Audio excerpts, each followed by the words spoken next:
I'm really excited to have Amy Scherber, the founder and CEO and genius behind Amy's Breads, with us to talk about the science and reality of sourdough starter for the LifeSci NYC Internship program. As I was mentioning, I know a lot of people have been stuck at home. A lot of people have been learning and experimenting with making their own sourdough breads and making their own breads. And especially with a group of scientists, it's great to hear about how science can be applied not just for life science and healthcare, but also for another important form of life science of cooking great food. And I've been a big fan of Amy's Breads for years. I haven't met Amy until just now, and just really excited to hear your talk. So thank you so much for joining us, Amy. And I'm going to turn things over to you. Wonderful. Thank you. Hi, welcome everybody. This is my first Zoom sourdough session. I've done a lot of meetings, but not actually showing people how to make something. So we'll see if I can find the right spot for the bread and you can watch the whole thing. I love talking about sourdough because for me, that was my very first kind of bread that I made. I always was really passionate about learning to make sourdough bread, to figure out how to get the aroma and that wonderful chewiness and everything that you get from sourdough. So I practiced and I did a lot of different trial and error. And I would say one thing you should do as a baker is constantly take notes. As a scientist, I'm sure you're always doing that. You're looking at what tiny changes are in each time you make it. And if you make with bread, there are a lot of variables. So you don't want to change more than one variable, or possibly two, on a test that you're making. So you look at your previous tests and then you see what you want to change and then watch what happened and take notes. And as scientists, I'm sure you're going to have a great outcome because you're going to have a lot of information taken down in your notes. So let's talk about sourdough. So I started the bakery 28 years ago. We had almost all sourdough breads in the beginning, and the customers would say like, oh, I don't really like sourdough. It's too tangy.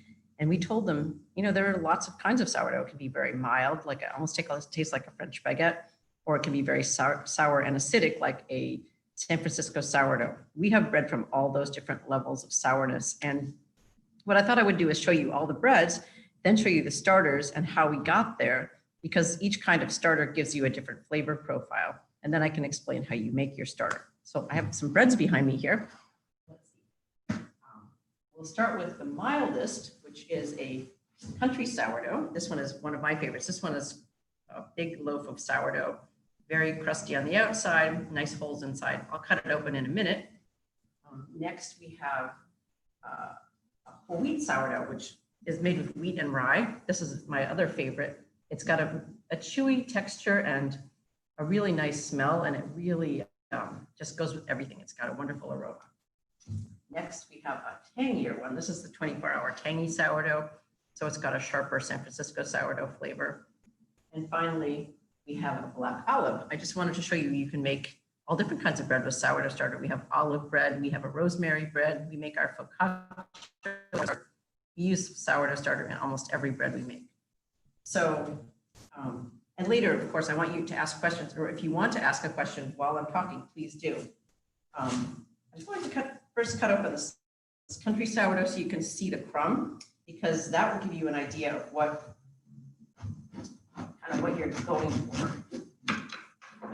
So this one has some nice big holes inside of it. You want to see some open holes and some of that interesting fermentation. And usually the bigger hole structure comes from the dough that's pretty wet, but also it depends on the type of starter. Usually I guess a little bit firmer starter can give you this kind of hole structure, but I'll show you the starter after I show you the crumb. Well, okay. Let me show you the crumb of that starter. It's kind of confusing without seeing it. So this is a starter that I use for the country sourdough, and I'm going to cut a little piece of it off and show you how the starter inside looks sort of like the bread itself. I don't know if you can see that, but actually there are holes in the starter that look just like the holes of the loaf. So it gives you an idea of what you're going to get when you make your bread. So I'll show you the inside of these other breads as well, so you get close up. This one is the inside of the niche. So you see that, again, like big holes around the edge. The middle's a little tighter. Maybe we could let it rise a little longer. When you see that dense structure, you see that from a sourdough starter, but also from a bread that maybe needs a little more rising time. And then the tangy sourdough is a much tighter crumb usually. That one's a little denser and a lot chewier. Oh, actually today, this one has a hole structure at the bottom edge like that, a big hole structure, and then really small holes here around the top edge. So this kind of finer hole structure usually shows you that it's going to be a little more sour bread. And this bread has no commercial yeast in it. It's only sourdough starter. Finally, the olive inside. This one's got a nice irregular hole structure, and you can see some pieces of olive floating around in there too. Tastes really good. So how do you use a sourdough starter? What is a sourdough starter? So people are afraid of sourdough starters, and they think they have to go through a lot of work to keep one going or to even get it to work. And really, I think you need to stop worrying about it being complicated and just have it be kind of fun and not measure everything so specifically, but to let the wild yeast do their thing and just get active. And then you can be more precise when you're making your bread. So I tell people not to be worrying about how much old starter they save and new starter, and just get something moving and bubbling. And then when you see it active, that's when you take it down the path to become a loaf of bread. So first starter I used to use when I opened the bakery was this starter called, we call it firm levain. It's very thick. It's like a heavy dough. And basically you take 1 part of old starter, 1 part water, and 2 parts flour. So it's very heavy and stiff, but it's a really easy starter to use because it doesn't over ferment. It stays active and ready for several hours. And I did it because I thought my staff would never kill the starter or ruin it. I figured that this was indestructible. So this was our first starter, and it actually works great. It makes that country sourdough loaf, and it gives you that crumb inside. I think I can cut another piece of it to show you how it looks inside, because it's pretty interesting to see the crumb. But the light in here doesn't allow it to be seen so easily. But that's the inside of the starter. Okay, so you can see it's like a loaf of bread almost. And these starters are fed usually once a day by my employees. But if you are really into baking and you're really, really careful and you have a liquid starter, you probably need to feed it at least twice a day. So that's the firm levain. I'm going to show you next this whole wheat starter. This one's really interesting. Here's the bottom of the bowl. You can see the bubbles in there. It's very happy and bubbly. And this one is made with whole wheat, and actually has whole wheat and rye flour in it. And it's very active. When you use a whole wheat flour, it only takes a few minutes for it to ferment. I mean, it rises and becomes sour very quickly, and you can actually, it can become too sour too quickly. So this one's a trickier one. It takes a little bit more finesse to work on a whole wheat sourdough starter. And then finally, I'll show you the liquid levain. This one is the most favorite kind of starter. Most people use this type. It's very soft and oh, I'm gonna pour on my computer. That's not a good thing. It's very liquid and it's very bubbly, and it's hard for me to show you without it pouring out onto the computer. So here it is. But it smells great. This one requires a little bit more constant feeding, but it gives you a great bread in the end.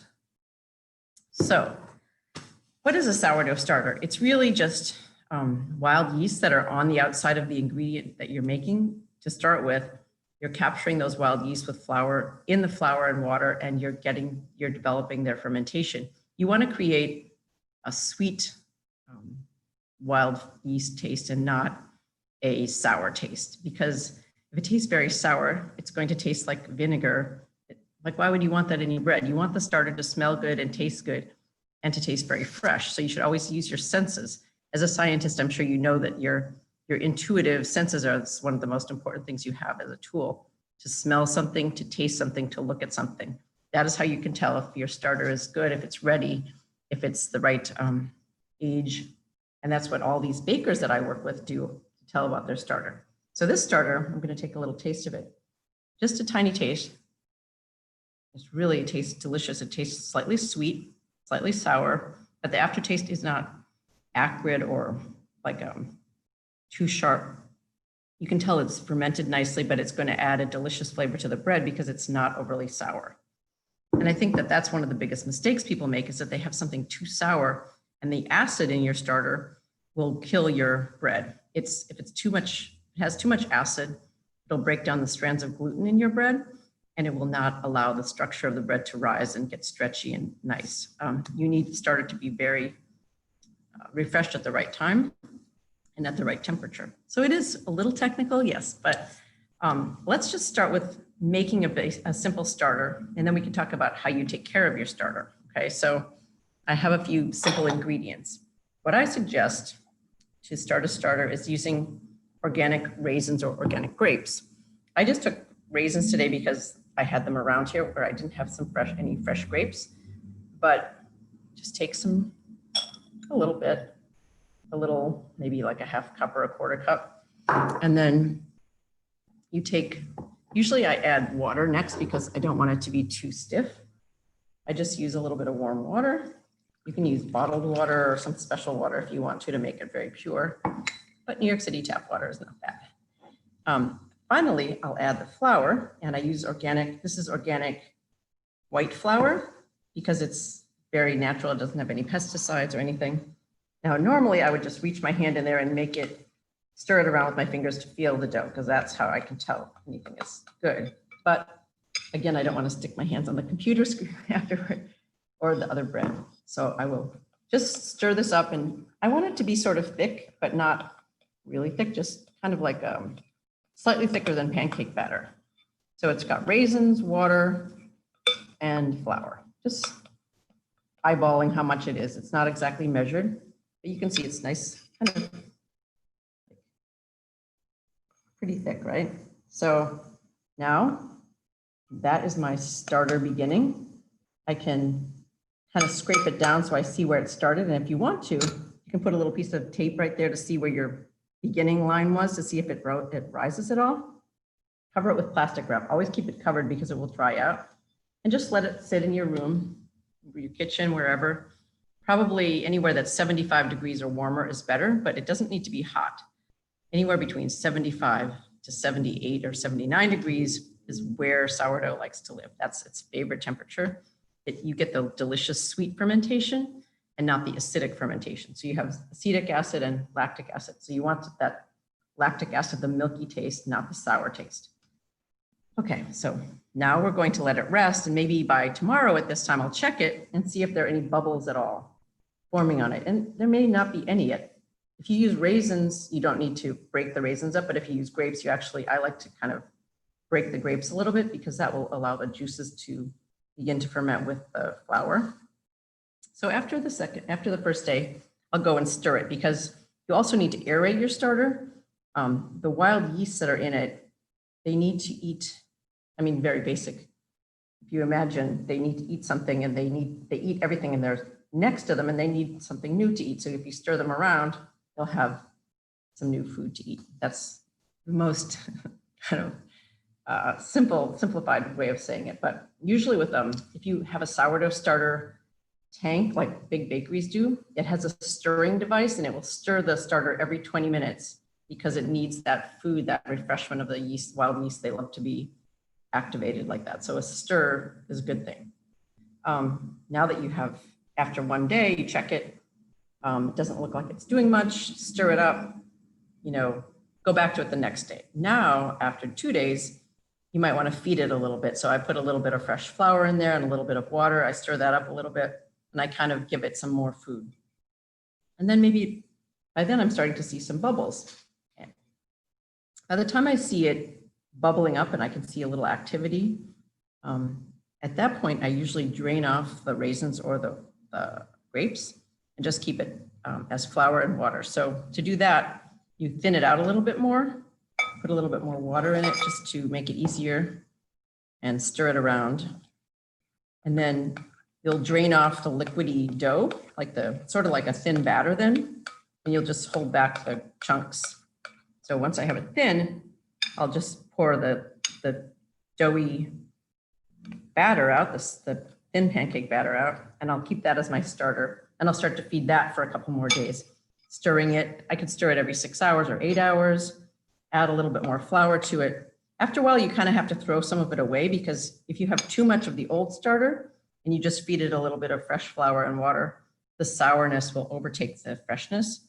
So even though no one wants to waste any ingredients, you're going to have to waste some of this in the beginning, just throwing away like half of your flour and water mixture and putting some more water and flour in there. I don't even measure it that much in the beginning. I just look at it and see if it looks like, it's all mixed up well, and then I just let it do its thing. You don't need to be so worried about it, but just letting it stay in the room that's like 75 to 80 degrees is perfect. If you try to make it too hot or your room is very cold, it'll be a very slow fermentation period. Process, I should say. I'm sorry, can I just ask why you added raisins? Yeah, I use raisins because they give me a little bit more, like the fermentation on the outside of grapes is a great starter for any kind of wild yeast, and it gets it starts a starter more quickly. I mean, you can just mix up flour and water and use the wild yeast on the outside of the flour, but I like the flavor that you get from the grapes or the raisins. They develop into a nice starter, and it goes in about 3 days. You'll have a nice beginning to a starter already, whereas flour and water can take longer. Also, in the winter, fermentation doesn't happen very quickly, but in the summer, you can actually get a starter going much faster because there's just so many wild yeasts floating around, and the starter just loves to be in this type of weather. It thrives and it bubbles up. And even in the bakery here, just as an example, in the winter or the summer, our temperature of the mixing room is about 75 degrees, but in the summer, it'll just blow up out of the container. And the winter, it'll just barely be moving, even though it's the exact same temperature, because there's more fermentation happening at this time of year when there's everything coming in the door has fermentation on it. So it must kind of get in the starter a little bit, I guess. That's I'm not sure exactly about all of this. I just know it from doing it for so long, what really happened, what we see. So that's why I use raisins, to get a good start from the beginning, and it adds, it's a nice kind of wild yeast to capture. Any other questions about mixing up the starter? Do you think your breads taste different in the summer and winter? Yes, the bread rises more quickly and it has a different flavor. It can become, usually I like it in this time of year because it ferments well and it develops great flavor without it having to be waiting so long. Sometimes if it's very slow fermentation, it gets a little more acidic and sour and tangy. And I like it when it's a little bit milder and not as sour. So I love the taste of sourdough in the summer. In the winter, you might get a crispier crust that lasts longer. In New York City, we have this terrible humidity, and the crust, no matter how hard you work on your crust, it will get chewy and softer in the humidity in this weather, no matter what you do. So now that you have your starter, let's say that you've spent about 4 days, you've drained off the raisins and you've got flour and water bubbling up nicely. You need the starter to be active enough to leaven your bread. And sometimes you can add a little tiny bit of yeast to your dough, never to your starter. Never add yeast to your starter if you are, if you're not trying to make a strictly 100% sourdough bread. If you want it to be 100% sourdough, you need to make sure your starter is strong. And that probably takes about 7 days to get a strong starter. If it's less than that, it may not be quite powerful enough to help the dough rise. So I'm going to show you the inside of these different breads now, and a little bit again about the starters that I used. This one, the tangy sourdough starter, first of all, if you see the outside of the bread has little tiny blisters on it, that's a clear indication of a sourdough bread. And it usually means that the dough was kind of cool when it went into the oven, but there's a lot of fermentation going on right under the skin of the bread. And in this dough, we use a wet starter, but it's made with pumpernickel flour. And we use also a little bit of the liquid levain, but we don't use commercial yeast. And the process that we make this, how we make it is a 24-hour fermentation where we just let it rise really slowly in a cool temperature. So it develops a more sour taste and a chewier texture. And that gives you that traditional San Francisco sourdough style of bread. We have a lot of customers that love this bread and they really seek it because it's just a taste that people enjoy. You can see the little flecks. I don't know if you can see the pumpernickel flecks, but that will give it an additional flavor profile that you might not see in a sourdough bread. So that one, the pumpernickel starter, this kind of starter is very active and sour, and it will make your bread more sour if you want a tangier bread.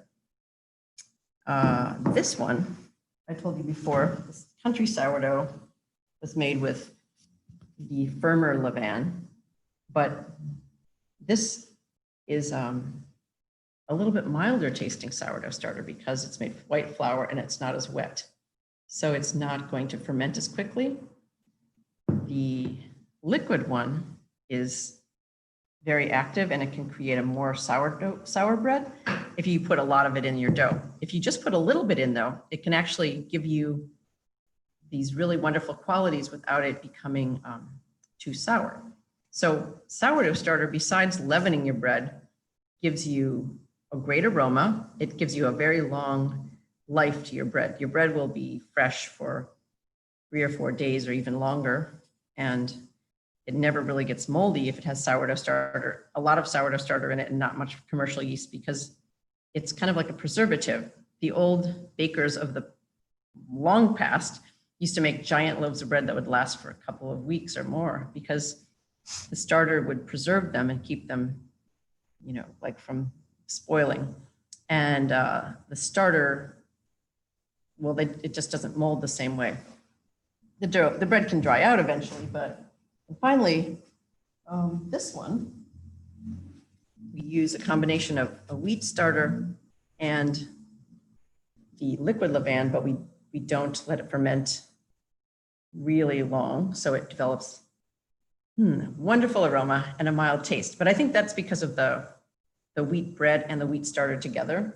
You bring out that wheat aroma. I would recommend making this type of sourdoughs. I think this is the one that everyone's been making on the internet that I've seen lately. It's very satisfying and it's a lot of fun to work on it. And it's pretty easy actually. I think this one is one of the easier ones to make and it doesn't take as long. Which one is that one again? This one we call the miche. It's made with wheat and rye flour and white flour, and the starter is part whole wheat and part white flour. We use 2 kinds in it.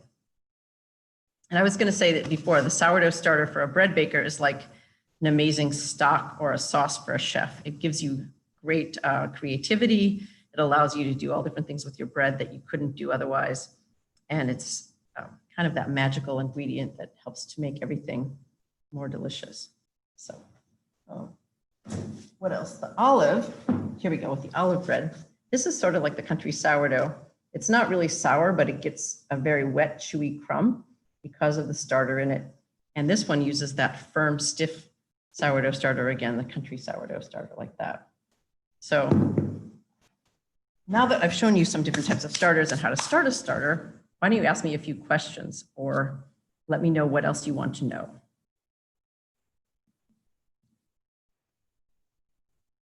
Any questions? Have you guys made sourdough starters yet? So I've at least been taking care of a starter that I was given and cooking with it regularly for a couple months now. But I find that even though I feed it the same way every time, it'll change week to week. I keep it in the fridge and only feed it once in a while, but sometimes it'll be with the exact same amount of everything, very firm, and other times almost entirely liquid. And I'm not sure why it's so inconsistent. Well, probably, I don't know if it's been in the refrigerator, the temperature should stay the same, but usually when it gets very wet, the byproduct of sourdough fermentation is liquid. Water comes out of it, alcohol and water just pools up on top of it and the starter gets very thin.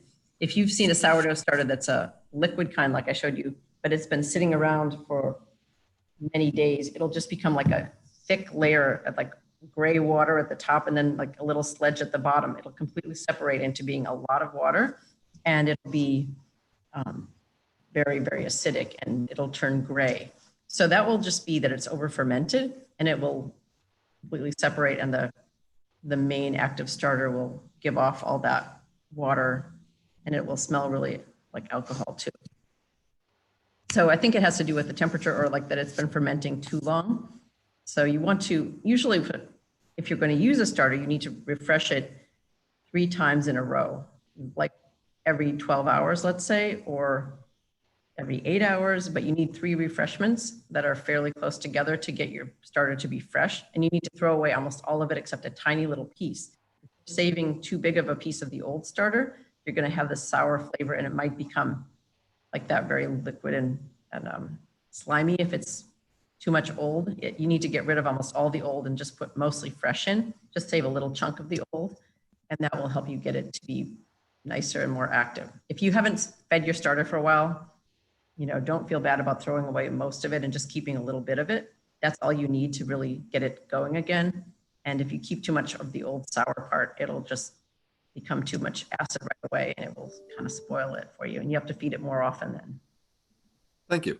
By that. Yeah, just try keeping less of the old one in there. Anyone else? I have barely switched on my oven once a year. That's it.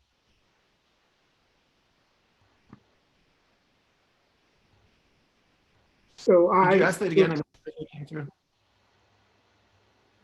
I'm sorry, I couldn't understand if you have a question. No, sorry. You asked whether you have tried making one of these. So I was just saying that I barely tried. I mean, switching on my oven once a year. So I'm a newbie, but I'm quite interested from what you have to say.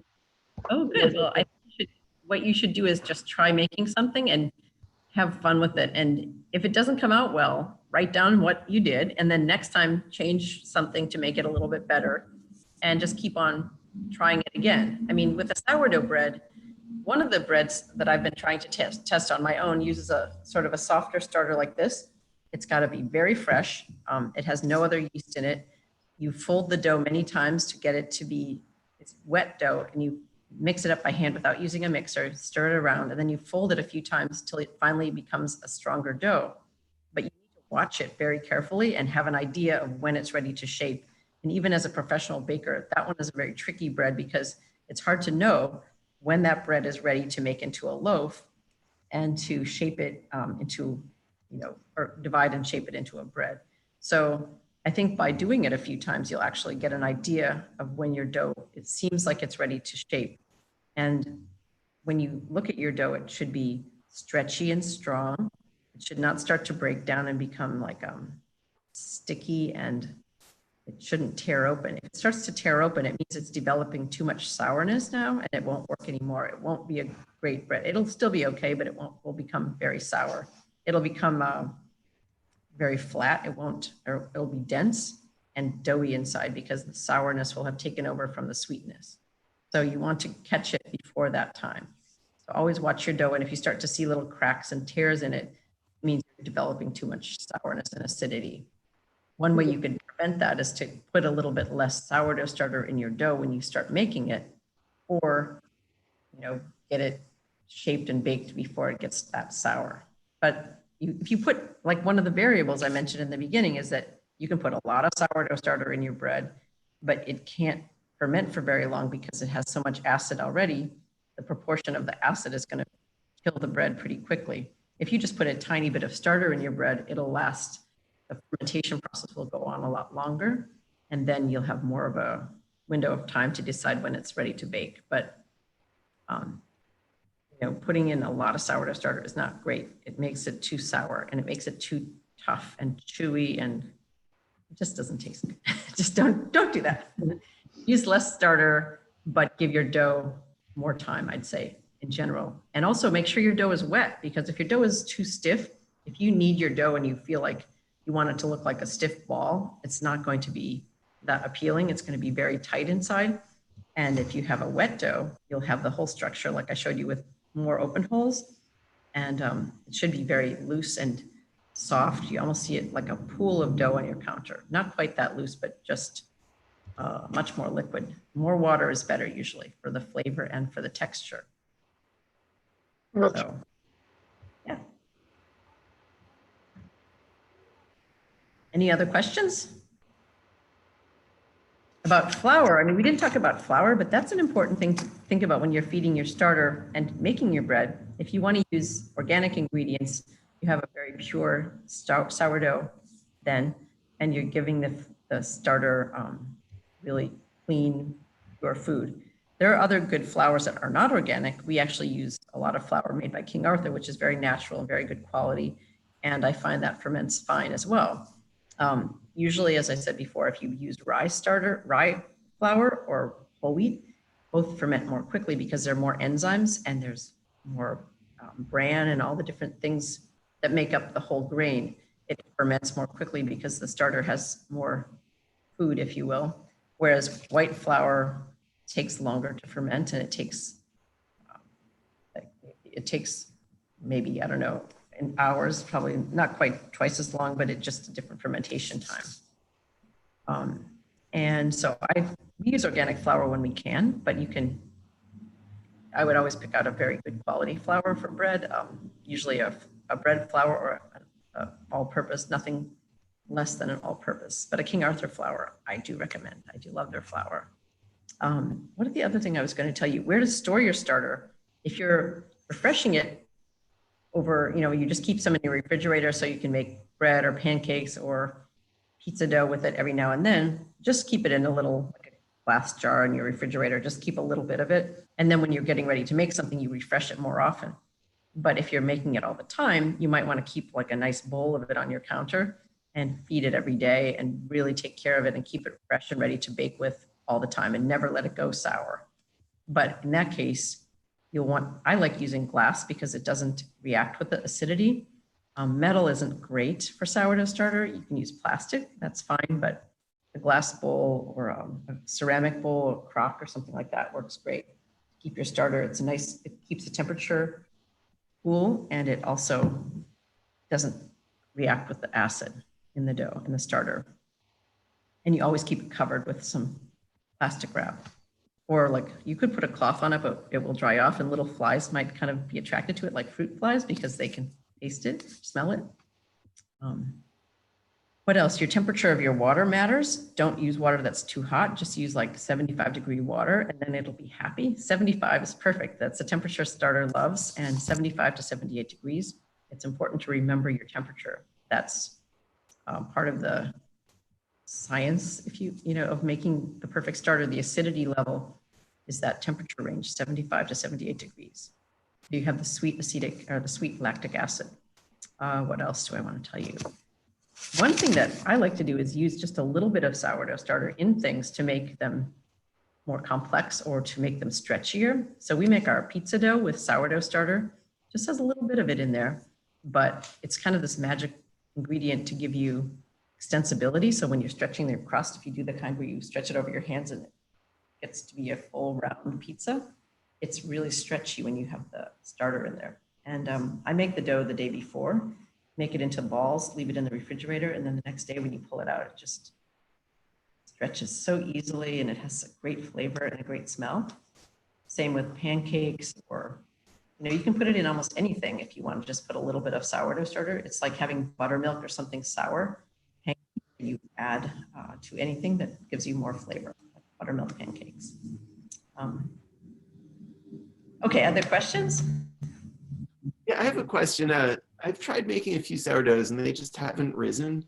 And one thought is that I'm not timing it so that I'm making the dough the right amount of time after I've fed it. How important is that timing in getting it when it's most active? Well, you really need to use the starter probably within 8, after you've fed it, if you're refreshing it a few times to make it stronger, then use it after within 8 hours of feeding it. If you wait till 15 or 16 hours after you fed it, it's probably just not strong enough. I think the 8-hour window is great. Sometimes you can feed it at night and then put it in the refrigerator and then take it out in the morning and let it warm up again. Just, you're not able to just constantly be looking at your starter. Not everyone has someone who can feed it at random times of day. So you can do that where you keep it chilled for a while, then you bring it to room temperature and it's still very active and it's still within that maybe 8 to 10 hour range, and it's very nice and fresh. But I think if you let it sit too long and it gets too sour, it doesn't do as well, it doesn't make such good bread. Although, I mean, we do refresh ours only once every 24 hours, but we put it in the refrigerator overnight to hold it. And then the next morning we take it out and it's great, it works perfectly. So you can be a little more, you know, if you use refrigeration in the middle of it, you can actually stretch your time longer. Does that make sense? Mm-hmm. And do you use the discard for anything? What do you mean? Like when you're feeding it, you get rid of half or more of the starter. Do you use that for anything, or do you just toss it away? You just throw it away because it's too, I mean, it becomes too sour. What happens here is that we plan how much we need. We have to plan like 2 or 3 days out, and we make a giant bucket full of it. And we use almost all of it to make the dough so that what's left at the bottom is what we need to feed it. We barely throw any away because what we've used up every day, the amount for the dough, and that little piece left is exactly what we need to make the next batch for the next day. So luckily in a bakery, you don't have to have much waste, but you know, at home, you're not making such a big batch. So you just have to give up some of that starter and throw it out because it's not, I mean, yeah, you can't really use it for anything. It's too sour usually after you save it for a little bit longer, and it's not worth saving. Yep. One thing you can do though, it's interesting, if you don't have time to bake, let's say that you have a great active starter and then you know you're gonna take off 2 months and travel and you just won't be able to take care of your starter. You can take your starter, like this liquid one I have, and I would just take a little bit of it and I would add some water to it to thin it out a little bit more. And then I would take it and spread a thin layer of it on a ceramic plate to let it dry into chips. And then you take the chips, you crack them all up, you put them in a jar and you screw the lid on tight so it's airtight. And then you just keep it in your cabinet or your freezer. And when you come back, you take your chips out, you put a little water on them, and you slowly let them hydrate until they're soft. And then you start feeding them flour and water and your starter is active again. So you don't have to always take care of it. You can take a little break from your starter. And the chips work great. I have chips that are in my back of my freezer from a long time ago, just for safekeeping. And different bakers I've known, when I've done a seminar with them, they'll give me like some chips of their starter, and then I'll keep them until I want to try their starter when I have time. So it's a great way to save your starter and then to take a break from it.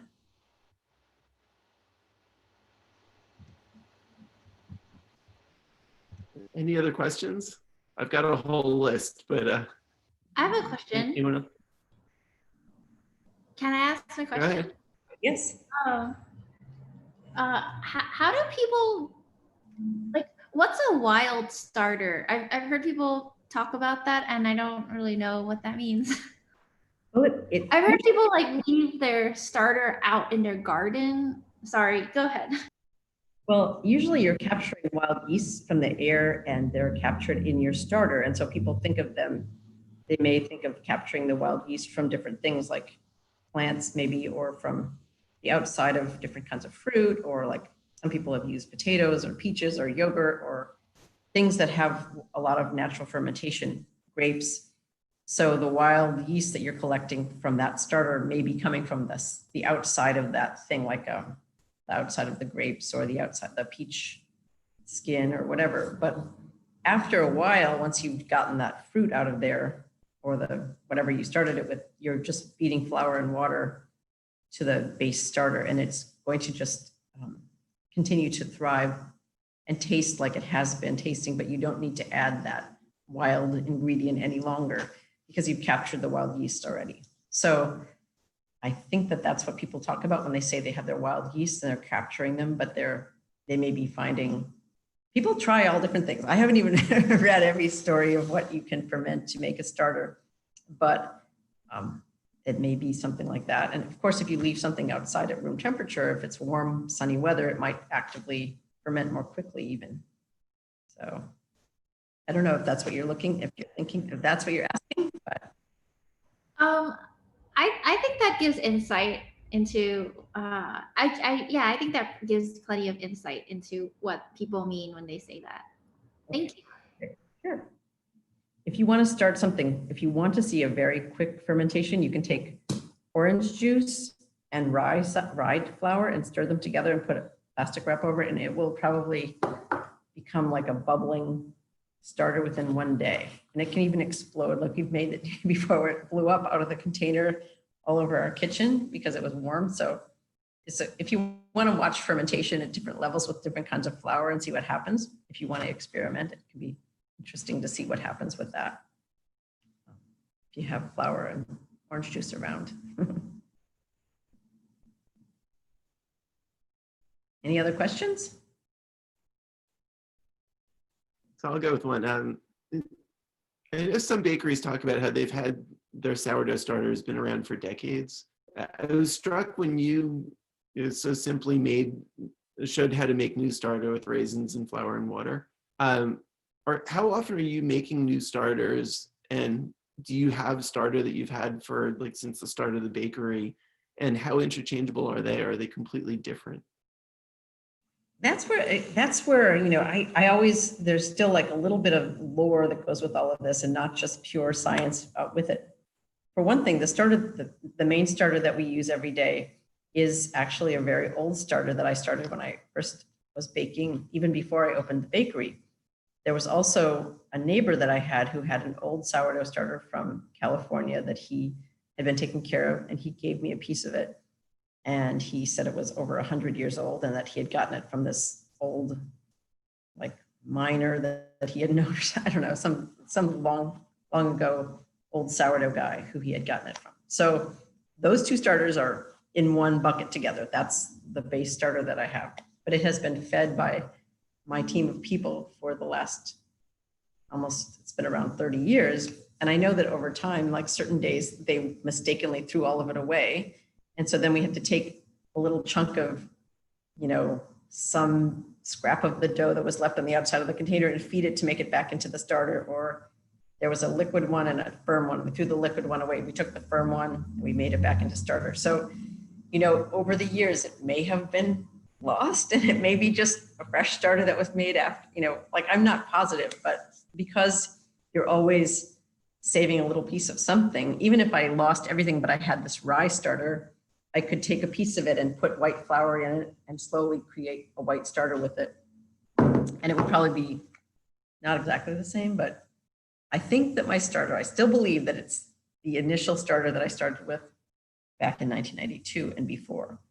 But you can make a new one, and some bakeries make a fresh starter every week. They don't care about the old one. It doesn't really matter. So I don't know that the historical starter necessarily adds so much flavor to your bread. It might just be the lore about that, the stories that people have that, you know, it sounds great to have a really old starter, but I don't know if it makes a big difference or not.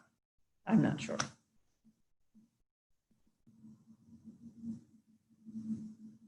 Anita, if you want to make that comment.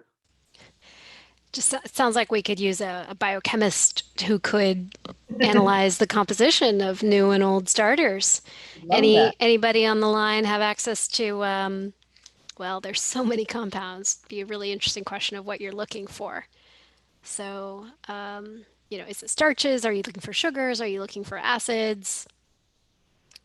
Yeah, I mean, you want to have the perfect balance of the acidity and the starch and the, yeah, but what you find as a scientist when you break it down, I don't know what you find the wild yeast strain that's in there and see if it's the same strain as, you know, across all of my starter buckets, and are they the ones that I had from the beginning or no? I'd have to get out the chips in the back of my cabinet and try to refresh them and see if they're all the same or not. Does anyone know if that's been done? Have scientists looked into starter to see the compounds in it? That could be a fun experiment that we could do with you. Definitely. I know people do that with beer. They have those large scale yeast experiments to develop the best brewing strain. I don't know if people have done that with bread, but they definitely are like interested in optimizing yeast for flavor for beer. Yeah. And beer yeast is slightly different than bread yeast, but they're definitely in the same family of that same fermentation and aroma. There's slightly different goals with the two things, but they are often, like, people out of the leavings of the beer process, like the, what do you call it? The hops or whatever the spent grains that they use, they dry them and then make it into bread. And it adds a nice flavor, fermentation and yeast in it still. Can I ask you about what is your process when you develop like a new recipe for the store? Oh, also, I'm a big fan of your bread. It's really good. Thank you very much. Well, it's hard to create a new product because it takes several people throughout the day to make everything, because we have our starters fed by one person, and then there may be some group of people that will, like I have a couple of people come in the morning, they mix dough, and then later in the day we shape it into the bread, and then maybe hours later someone will bake it. So I have to get all these teams to be good at the steps, because usually it takes too long from the beginning to the end of a sourdough bread to make it. One person coming in, mixing it, shaping it, and baking it. So when I do testing and product development, it's like I might have to start my dough early in the morning, and by the night, like it's just ready to bake. And I'll have worked on this all day long. I'll have to stay at least 12 hours or 14 hours to try to get my bread into the oven, or I'll have to refrigerate it and bake it the next day. And usually then it sticks to the basket, and then I can't. It's like so disappointing after all the time. So it's actually one of the hardest things is to create a new sourdough bread once you have, and also for us, we have so many different other breads that it has to fit into the cycle between other breads. So it's hard to find a time when there's nothing else going on that I can add another dough to the mix and the shape and the bake. That being said, sometimes what I'll do is I'll have one of my lead bakers who's great at everything. He'll make the dough in the morning, and then I'll shape it and bake it later. So we have like the 16 hours covered by both of us, and then we can watch all the steps and take notes on it, and we'll get it started that way. But I have a new bread I want to make with buckwheat in it, and it's a sourdough, but I haven't launched it because I can't figure out how I'm going to get it made, but which team will have the perfect timing to get it done and to take good care of it, because it's going to be a little bit trickier bread. It's very sticky, and it's it ferments very fast. Well, that sounds delicious. I can't wait to try that, because buckwheat's so nutritious, right? It's so good. They taste delicious, and there's a really nutty flavor, delicious flavor, but I still have to get it going. So maybe you'll be my motivation to do it now that we've talked about it. What are things that still intimidate you that you find trickier or harder?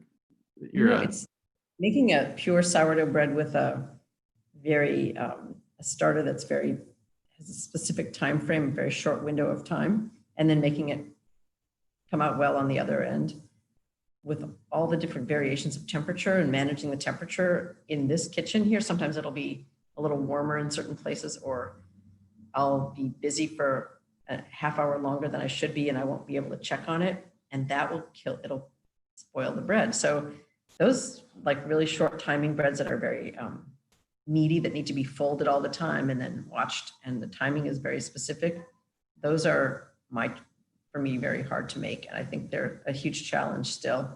And one day I'm going to have that figured out. But the hand kneaded things are very, they're very delicate, and they're very particular. So that's what I've been working on though. And do you follow the advice you gave of keeping notes and having a notebook of tracking exactly what you're doing? Yeah, I always do that. I always have to write down all the notes and really every little detail, because it'll just be a tiny variation on the temperature or the time, and it'll make a big difference. Hmm. Take your notes, everybody.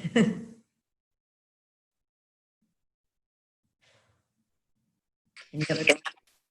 Amy, I'm curious what the most ambitious baking undertaking is that you've ever accomplished. Well, let's see. I mean, sometimes we'll make huge batches of things, and really you don't have the space to get it all done at once. So you're just every detail has to be exact. Like you'll have this huge batch of dough, and then you maybe make another batch following behind that one. And then you'll be dividing all of the bread into pieces, and you have to get them all shaped exactly at the right time. But you have to have the oven ready and have enough space in the oven for all the pieces you already have risen. And then the next one's rising can't be needing to go into the oven when the oven's still full. So like getting the timing and having these huge batches follow each other. We made some big bread.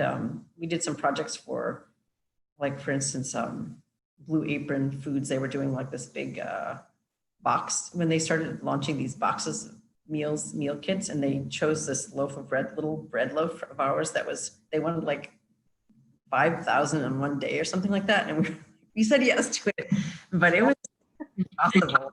It's so hard to get all of it done exactly right and make them nice and shape everyone by hand and like have them be perfectly even and ready to bake at the right time. So those are crazy times. I won't say yes again to that kind of project though.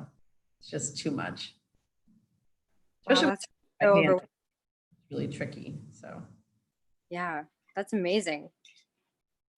we learned a lot. So I'm sure. I'm such a compulsive person and so obsessive that something like that would have just driven me up the wall. But you have to start small. Start with a small batch, 2 loaves of bread, and keep going from there. You know, don't get too ambitious at the beginning. That's good advice. Thank you. Have fun with it. You know, make it fun. Don't get too crazy with it. Yeah. Because that's the point. Is really to enjoy it. Of course. Thank you so much. You're welcome. Amy, are there other breads that you have seen in maybe other parts of the world that you would like to try or experiment with, or that you find just unique among bread baking?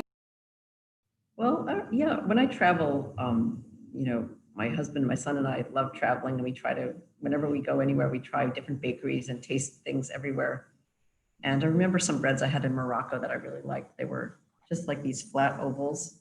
It's not a really complex bread, but it has to do with the grain that they use. And then they put sometimes a little bit of like an anise seed in it. And it has usually made with some kind of a sourdough starter, but the aroma is really wonderful. I think they might use a little bit of honey in their bread because everything is slightly sweeter, but it goes with all their food. And I love trying to make that bread. I tried figuring it out, but I never had the flour or the correct, like whatever the starter was, to get that same flavor and texture that they do. You know, things like that, where you have the ingredient that's so specific to that country. It's hard to duplicate it here. We have great flour now, though. I mean, we actually are getting really cool flours and grains from some smaller mills, like Maine Grains has a lot of interesting flours, and they'll have even grains from other countries that, you know, like that they'll have grown here that are indigenous, or that are not indigenous. They're ancient grains and grains that are unique, and they'll grow them in the New England area, so that we can try to bake things with those flours. So I haven't done a lot of experimenting with those flours, but their catalog is great if you ever want to try a lot of unique flours. They have a huge variety, and they're really nice, beautiful flours. So, but things like that, I mean, you know, I'll have an amazing olive bread in Italy, or in France. We just always find great bread. Try to seek out different interesting new bakeries, or bakeries that have gotten recognition for their bread. And I've never, you know, like sometimes you just have to enjoy it while you're there, because it's impossible to create it again with their flour in France. They have a lot of mineral content to the flour, so you have this aroma that we just can't get with our flour. We can try to get closer with using a sourdough starter to get that flavor and smell, but it's not ever the same as their flour. And can you figure them out, or do you often go to the baker and say, how did you do that? Well, usually I won't ask the baker, because I can't see where they are. They're somewhere in the back room, or they're hidden away, or they work at night and I don't see them. But I usually just try to figure it out on my own, or I'll read interviews that they've been in, and when they've told people how they make their bread. So they can figure out, you know, I can try to research it my own way.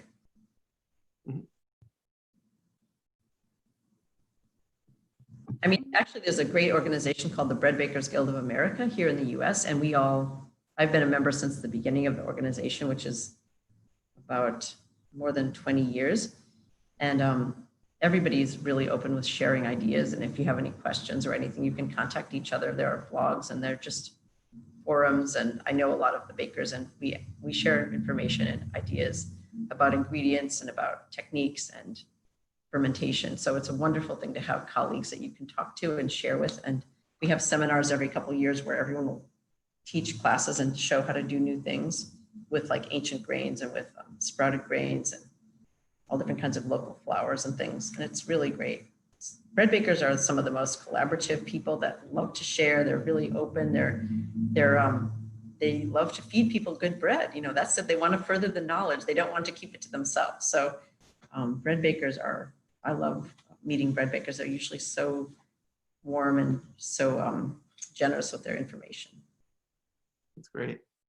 Mira, I see you keep muting and unmuting. Do you have a question? Yeah, I do. Sorry, I've been trying to find a good time to ask. But do you have any advice for anyone who would like to start a small business?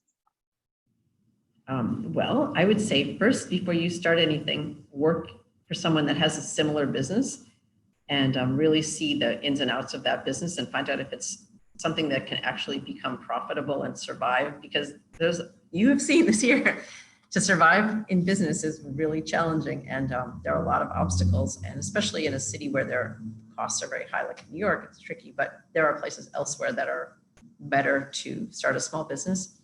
But I mean, it's very satisfying, but it's also, there are a lot of difficult things along the way.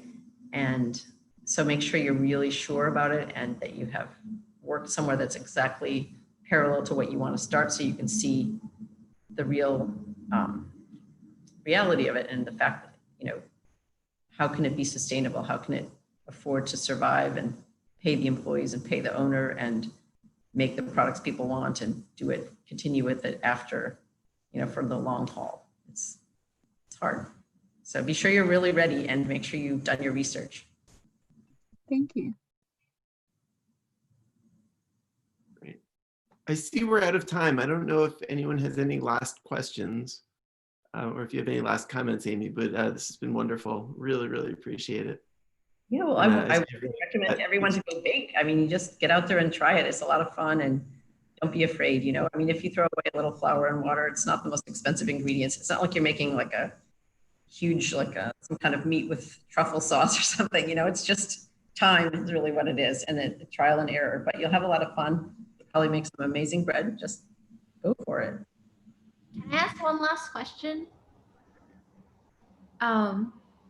I wanted to ask about, sometimes people say the water affects the taste of pizza, but like water from different regions, does that influence how the bread will taste? Like if, you know, you're using spring water or other types of. I think it does. It definitely, like certain places have a lot of chlorine in the water, or like whatever the local area uses to purify it, and you can smell it and taste it sometimes. I think I'm used to the smell of New York City water, so I don't notice it so much, but I had this French baker visit a long time ago, and he tasted the bread, and his first thing was like, chlor, like that's French for like you could smell this chlorine smell to it. For him, it smelled like it was very powerful in the bread, and he could smell this from New York City water. I mean, that was very subtle for me to smell that, but it does, where you go, if you have some strong smells to the water, I would use bottled water instead, because, or, you know, like a big jug of water in your bread, because it will make the bread taste a certain way. But people actually take New York water places to make bagels and things like that, because our water is good. So we're lucky that we have excellent water to use for our products. But if you are somewhere that has like a well or something, you might have a weird taste to the bread. Sure. Okay. So good luck, everybody. Keep baking, and you know, hopefully, if you have any questions, you could always send me an email, amy@amysbread.com, and I'll answer it eventually and let you know any ideas I have for fixing your bread. So feel free. Great. Thank you so much. Really, really enjoyed this. You're welcome. Thank you, guys.